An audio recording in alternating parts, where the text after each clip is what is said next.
Oi, gente! Presbítero Felipe aqui novamente com vocês. Já curte esse vídeo, compartilha com seus amigos e bora pro vídeo!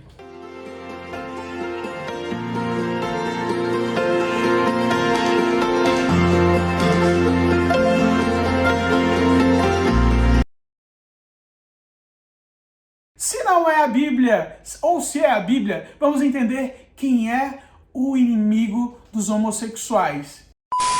Deus poderia ter criado um homem totalmente dependente da sua vontade. E a gente vê que essa não foi a vontade de Deus. A vontade dele foi dar ao homem o seu livre-arbítrio. Nos conta que o homem escolhe conhecer do mal, conhecer da dor.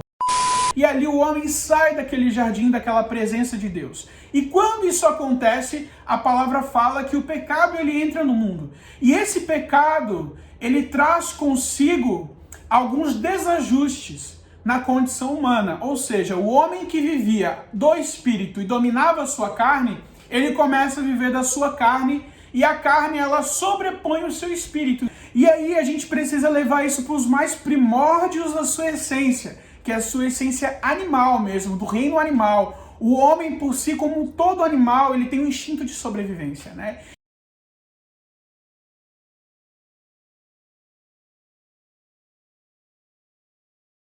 Após a ascensão de Jesus, após o momento que ele volta aos céus, ele deixa conosco a presença do seu Consolador, o Auxiliador. E os primeiros cristãos começam a desenvolver as primeiras comunidades cristãs. E aí, no livro de Atos, você vê claramente como que eram essas primeiras comunidades. Eram comunidades com uma mente totalmente diferente da religiosidade. Eram comunidades de pessoas simples, pessoas que não eram egoístas nem materialistas. A Bíblia fala que eles dividiam tudo entre si e que eles eram amorosos, compassivos e por serem assim, fora da religiosidade, eles eram perseguidos pelo Império Romano, que matava e perseguia os primeiros cristãos. E você vê também que eles não eram preconceituosos e o seu evangelho era aberto para todas as pessoas. Há indícios históricos e até relacionamentos que foram obscurecidos durante a história, como por exemplo de Sérgio e Baco, que eram dois mártires, são dois mártires que há muito tempo se tentou esconder que eles eram homossexuais, eram um casal homossexual dos primeiros séculos, dos primeiros cristãos, né? Então você vê que esse povo era um povo que vivia para buscar a Deus e se purificar na mistura com Jesus, e não para condenar, pelo contrário, eles eram condenados e perseguidos. Após Jesus ascender aos céus, começaram os primeiros movimentos dos cristãos do primeiro século. Esse povo era muito feliz, esse povo queria se misturar com Jesus. Esse povo não queria condenar ou perseguir ninguém. Na verdade, eles eram perseguidos, porque a sua forma de viver era única.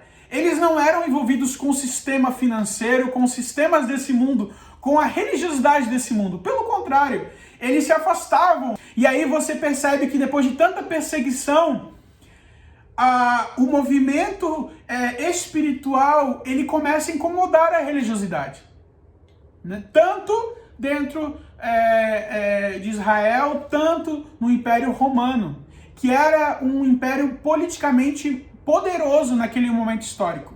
E aí você percebe que Constantino, por volta do ano 300, ele percebe que há mais a ganhar em trazer os cristãos para dentro do Império Romano do que persegui-los. Há mais força e interesse em absorver esse movimento do que ir contra ele. Roma queria conquistar Jerusalém. E aí você percebe que ele, da noite para o dia, ele diz: agora o Império Romano é cristão e nós temos que ter direito a Israel, porque Israel é dos cristãos. Então ele começa a trazer essa ideia para o povo para fortalecer uma ideia de uma guerra justificada através da religiosidade. E aí se iniciam as cruzadas. Foram essas guerras religiosas para tomar o Oriente. E aí você percebe que há esse sincretismo religioso quando ele traz os cristãos para o império, dizendo, agora o Império Romano é cristão. Porém é cristão, mas é um cristão misturado com todas as ideologias e religiosidades lá de Roma, como as religiões romanas, as religiões gregas. E aí você percebe que durante a Idade Média nós retornamos ao mesmo problema da Idade Antiga antes de Cristo, que a religiosidade ela tenta purificar. Ela tenta exterminar o outro para se tornar puro. E aí você vê, quando, por exemplo, vem a peste negra, que foi uma enfermidade que dominou o planeta Terra, morreram milhares e milhares de pessoas. Quem foram os culpados da peste negra? Foram os LGBTs. Como todo problema que acontece, a diversidade ela é culpada. No nazismo, a minoria do judeu, a minoria do homossexual, do negro, ela é condenada. Você percebe que sempre há a religiosidade lidando com essa maldade do coração humano, que tem a ver com a tentativa de perpetuar o poder dos poderosos, de perpetuar aquele que está no poder, de eliminar as minorias, eliminar a diversidade, eliminar o menor, porque isso perpetua e faz com que você não tenha o risco de perder o poder. E aí você vê que Deus, durante a história, ele traz momentos de despertar a sua igreja para algo novo, algo genuíno, que é um progressismo, mas não é um progressismo para frente, é um progressismo para trás, aquele que olha para os primeiros cristãos, olha para Jesus e tenta retornar ao evangelho original. E aí você vê movimentos como os movimentos teológicos, você vê movimentos em que debate partes da Igreja Católica e aí divide igrejas e traz novos movimentos. Isso são coisas saudáveis e trazem o progressismo, trazem ideias que combatem o preconceito, combatem essa ideia religiosa. Mas muitos deles foram sim instrumentos de Deus, movimentos de retorno. E hoje a gente trata de movimentos como o movimento inclusivo, que é uma tentativa de olhar lá para trás e voltar para Jesus. E aí você vê que há um movimento religioso que é totalmente diferente de um movimento espiritual. E aí você consegue perceber que religiosidade é uma coisa e espiritualidade é outra coisa. Aquilo que Jesus tratava era espiritualidade, movimentos de amor, movimentos de afeto, movimentos de incluir, movimentos de compreender. Nós precisamos de ajuda e precisamos ajudar através do amor de Jesus. Já a religiosidade não. A religiosidade, ela tenta dividir e extinguir o diferente, extinguir a diversidade. E essa religiosidade, ela sempre vai tratar de comum e santo aquele que está no topo da sua cadeia, né? E aquele que é diferente, aquele que é menor, aquele que é diverso, ela tenta menosprezá-lo, né? Inutilizá-lo, não deixa o conhecimento chegar até ele, não deixa o dinheiro, não deixa o poder chegar até ele, porque isso se torna um risco para a minha dominação. E aí, com base nessas informações, nós podemos refletir e entender a diferença daquilo que Jesus trouxe, que era uma espiritualidade que fala da verdade, e a religiosidade, que é uma tentativa de dominação e erradicação da diversidade. E aí você percebe que para fazer a religiosidade dominar e também destruir o inferior, as pessoas, através da maldade, dessa forma animalesca, elas usam de todos os artifícios. Para isso, durante a história, você vê que o homem usou de ideologias, de política. O Torá, por muito tempo, foi utilizado, o Alcorão, e aí você vê o que justifica um conflito no Oriente Médio, de pessoas se degladiando por causa de religiosidade. E aí você vê que dentro de todas as religiões há falhas, há pessoas más, há líderes religiosos maus. Isso não justifica e não condena, não estou aqui condenando nenhuma religião, mas eu estou aqui condenando a religiosidade, que é mortífera, que é uma forma de usar a fé das pessoas para matar e justificar a maldade. E para isso você percebe que a religiosidade não precisa de um Deus. Não com D maiúsculo. Como, por exemplo, em ditaduras, ou, por exemplo, na Coreia do Norte, aonde se mata porque não se sujeita ao ditador. E ele é um Deus com D minúsculo. E aí você vê na Rússia, por exemplo, que não tem Bíblia. Não é culpa da Bíblia a religiosidade. Ela existia antes da Bíblia. Você percebe que para matar e fazer o mal, o homem não precisa da Bíblia.